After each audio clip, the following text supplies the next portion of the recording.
Chers passionnés, bonjour et bienvenue dans ce nouvel épisode qui sera consacré à la rainette aux yeux rouges.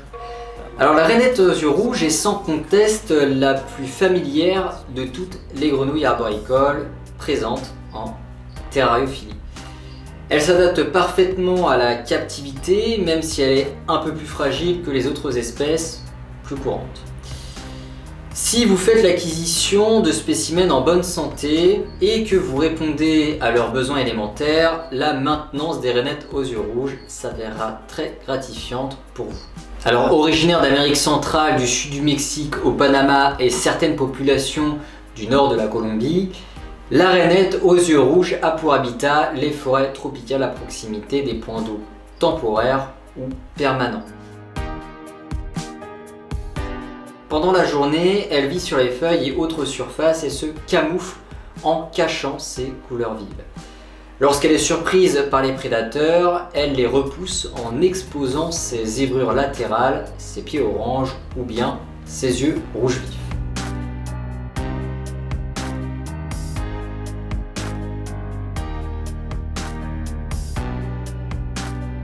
Un gradient de 24 à 29 degrés pendant la journée est idéal pour la rainette aux yeux rouges. La nuit, la température doit chuter de 3 à 6 degrés dans le terrarium. Lorsqu'un chauffage est indispensable, une lampe à infrarouge de 15 à 60 watts suffit. Si vous avez choisi comme substrat de la sphène ou des fibres de coco, vous pouvez également fixer un tapis chauffant sous le terrarium. Pour maintenir une hygrométrie appropriée, il vous suffit de pulvériser le terrarium une fois par jour, en sachant cependant que les rainettes aux yeux rouges n'apprécient pas les conditions trop humides. Pulvérisez légèrement le terrarium de sorte que l'eau puisse s'évaporer pendant les 2 heures qui suivent. En revanche, si la pièce dans laquelle se trouve le terrarium est sèche, plusieurs pulvérisations par jour s'impose. Dans l'idéal, l'hygrométrie doit être comprise entre 60 et 90%. Avec son dos et ses membres verts, la rainette aux yeux rouges se fond à merveille dans les feuilles sous lesquelles elle se repose pendant la journée. La nuit, cette coloration vert foncé prend parfois une teinte brun-violet et elle varie aussi pendant la journée en fonction des facteurs environnementaux comme la lumière par exemple. La couleur de cette rainette peut varier d'une population à une autre, c'est important de le savoir, puisqu'en général, les populations vivant au nord de son aire de répartition ressemblent à la rainette aux yeux rouges, qui nous est la plus familière, avec ses yeux rouges vifs et ses flancs bleus rayés de jaune. Les populations méridionales ont des yeux plus foncés, parfois bordeaux, et les marques bleues sont plus claires sur les flancs.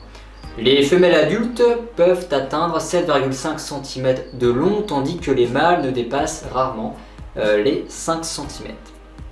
La rainette aux yeux rouges est disponible en différentes couleurs dans le commerce. La plus connue est à dominante jaune clair, à l'exception des flancs zébrés de violet. Les yeux ne sont pas rouges, mais blancs.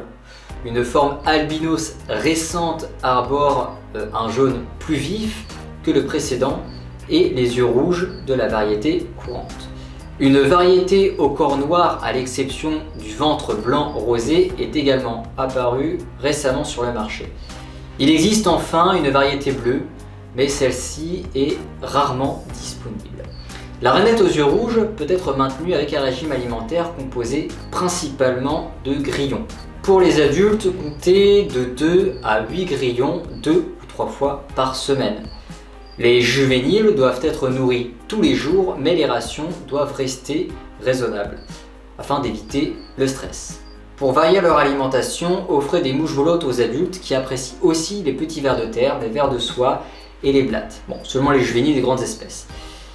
Prévoyez également des compléments en calcium et en vitamines. C'est bien important. Comme la plupart des grenouilles arboricoles, la rainette aux yeux rouges se reproduit pendant la saison la plus humide de l'année. Dans la nature, la saison humide fait suite à une saison sèche, durant laquelle les températures sont relativement fraîches et où l'hygrométrie peu élevée. Il est d'ailleurs souvent nécessaire de recréer ces conditions pour réussir la reproduction en captivité. Pour cela, il vous suffit de commencer par simuler la période sèche. La température doit se situer entre 21 et 27 degrés pendant la journée et l'hygrométrie doit rester basse. Le substrat peut s'assécher, mais prévoyez tout de même un récipient d'eau pour l'hydratation des rainettes. Réduisez la quantité et les fréquences des rations alimentaires. La saison sèche peut durer 4 mois ou davantage dans les régions d'origine des rainettes, en l'occurrence en Amérique centrale. Mais en captivité, quelques semaines d'exposition à ces conditions sèches et fraîches suffisent pour stimuler le comportement reproducteur. Après cette période fraîche, il vous suffit d'augmenter la température, de pulvériser généreusement le terrarium et de nourrir les rainettes régulièrement.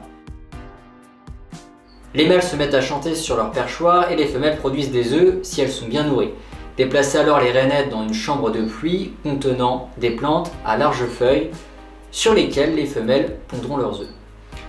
En une seule nuit, il peut arriver que la femelle ponde plusieurs couvées comprenant de 11 à plus d'une centaine d'œufs. Et pas toujours sur les feuilles de plantes d'ailleurs, il peut arriver parfois qu'elles pondent à côté de la chambre de pluie. Vous pouvez les retirer à l'aide d'un objet lisse et plat, en plastique, comme une carte de crédit par exemple, ou tout simplement de les laisser se développer sur place. Environ une semaine après la ponte, les têtards commenceront à sortir des œufs et tomberont dans l'eau au fur et à mesure. Maintenez une température stable, environ 24 degrés, au moyen d'un chauffage pour aquarium équipé d'un thermostat. À mesure que les têtards grandissent, il vous suffira d'augmenter la profondeur de l'eau. Lorsqu'ils ont une semaine et qu'ils se nourrissent activement, déplacez-les dans un aquarium plus grand où ils pourront continuer à se développer. Au bout d'un mois ou deux, les têtards ont généralement des membres et ils achèvent leur métamorphose. Ils escaladent les parois de verre pour quitter l'eau et peuvent alors être déplacés dans un terrarium.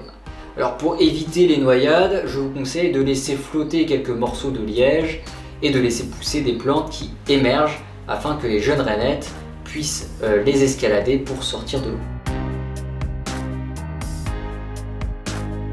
Le terrarium doit être rudimentaire ou du papier absorbant humide en guise de substrat ou un sol nu, une plante en pot pour servir de cachette et une coupelle d'eau peu profonde. L'alimentation se composera principalement de petits grillons, comptez de temps à autre des drosophiles non volantes. La grande fragilité juvénile explique le taux de mortalité élevé. Alors la différence de taille entre les mâles et les femelles permet de les différencier assez facilement.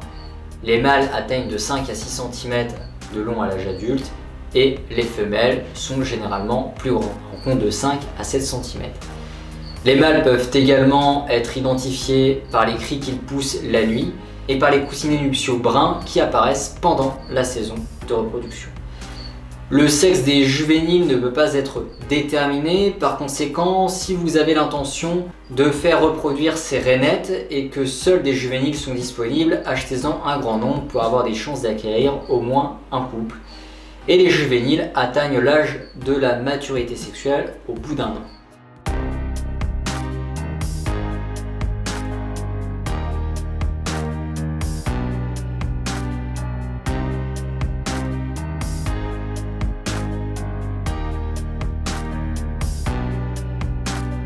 Bien, ainsi s'achève cette description. J'espère qu'elle vous aura éclairé sur le sujet des rainettes aux yeux rouges. Alors, pour celles et ceux qui restent sur leur faim, vous pouvez retrouver le contenu de cette vidéo sur mon site internet. Pour les personnes qui auraient d'autres questions, vous pouvez évidemment me contacter sur les réseaux sociaux. Les liens sont d'ailleurs en description. Sur ce, portez-vous bien et à bientôt. You're trying to stay strong and fake a smile until I love